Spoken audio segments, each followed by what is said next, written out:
Ordering art supplies for an entire art program can be a very overwhelming task. Hey there, if we haven't met before, my name is Jarvis, and I'm a K-6 elementary art teacher, and I teach at a Title I school just outside of Washington, D.C.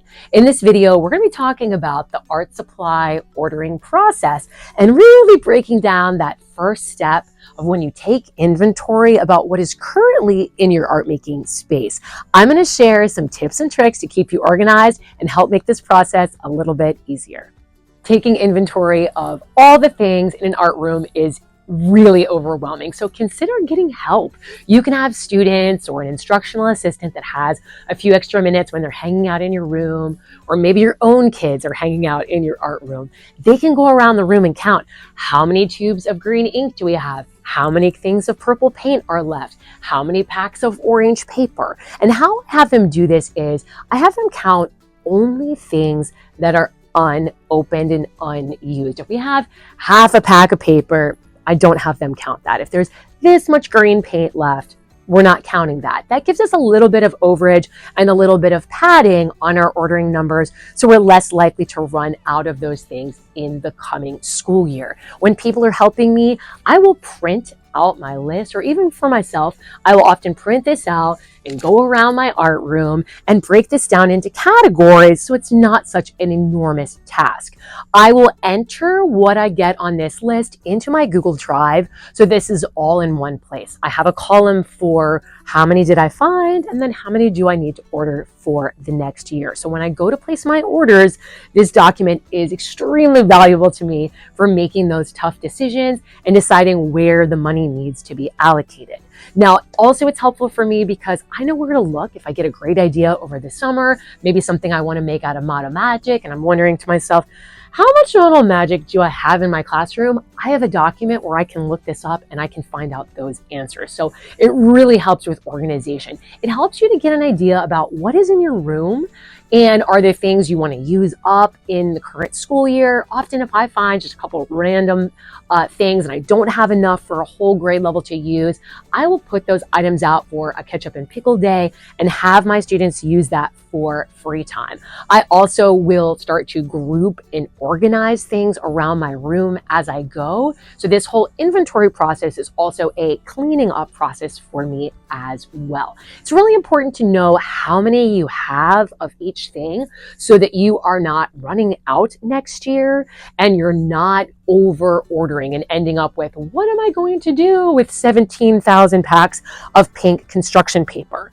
Because it's sometimes really difficult when you've got something like that, a supply you just don't really care for and you got so much of. Paper fades over time, paint and ink and clay, they go bad. So I like to date things for my paper. I rotate so the oldest paper is on top.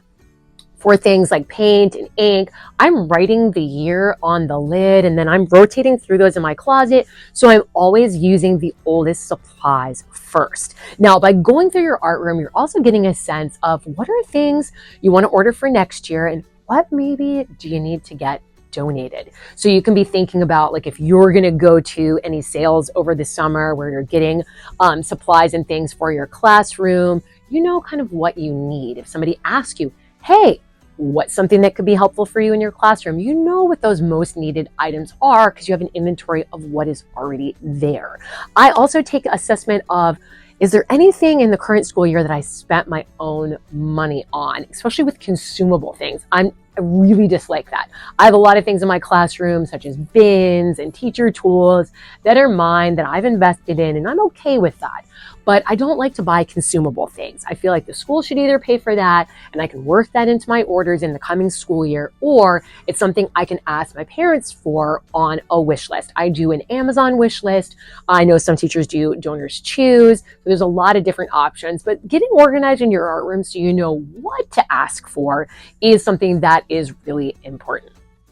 I do have a video called Managing the Orders, and I'm going to link it down below because it is a monster video where I go all around my room, taking inventory of everything, kind of walking you through some of my favorite product recommendations and how to do that inventory.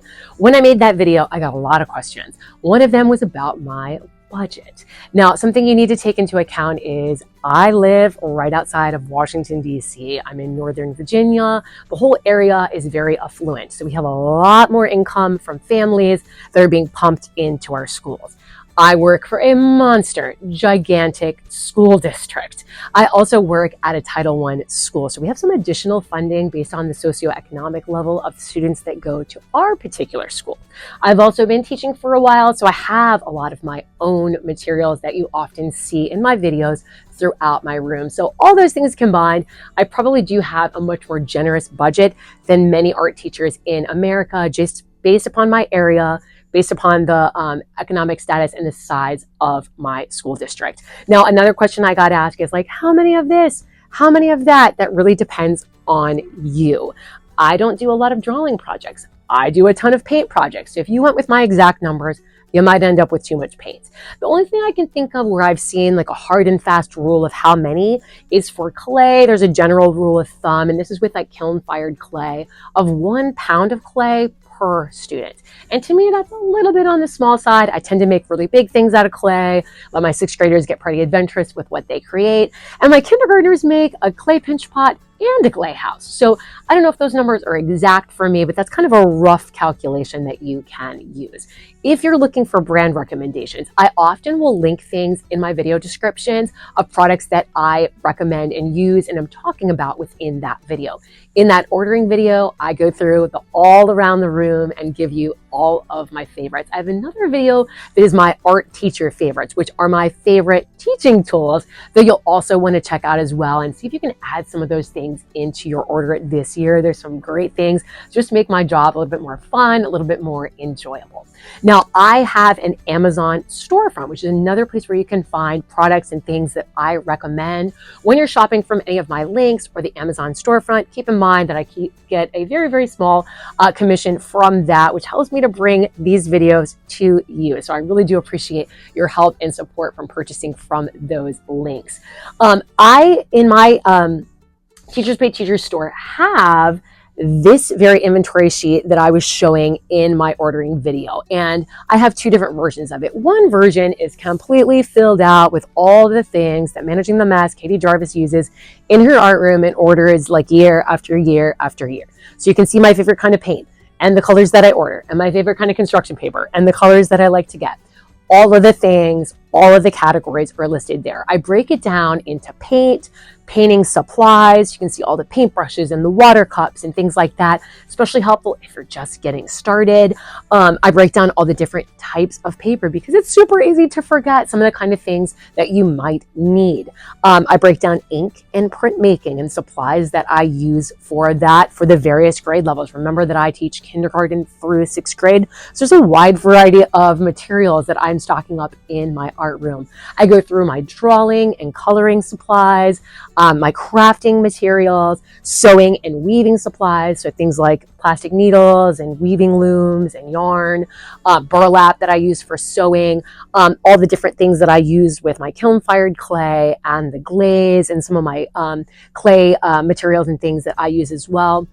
And also office supplies, because I think that's one that our teachers tend to forget and then end up trying to scrounge around and find at your school, and it might not be there. So it's a nice thing to add in all the different kinds of tape and staplers and all that kind of stuff into your art order so that those things are covered for you. So you can find my personalized ordering inventory list in this document I have on Teachers Pay Teachers, but I also have the same document cleaned up where it just has the categories and the different types of paint and the different kinds of paper, and then you can really add in what your preferences are. Now, both of the documents, the one where I've completely filled it out and the one where it's a little bit more streamlined and basic, those are all fully editable. It's a Google Doc. It just is helpful to you. You can print it out if you like and use it however you wish and really just make it your own. It should be a tool that makes your job easier. And it's good to look back on this from year to year like, wow, we have a lot of orange paper left over. And then I can remember, you know why? This is because I planned a kindergarten project where we were going to make little pumpkin faces, and I have 100 kindergartners and everybody was going to make 2 pumpkins, and you know, we didn't do that this year. Are we going to do that next year? So then I can kind of go through and make decisions on how do I want to spend my money and what are the next new products. It's always fun to look around and find some new things as well. I sure hope this video was helpful for you. Make sure you have liked and subscribed, and I'll see you in my next video.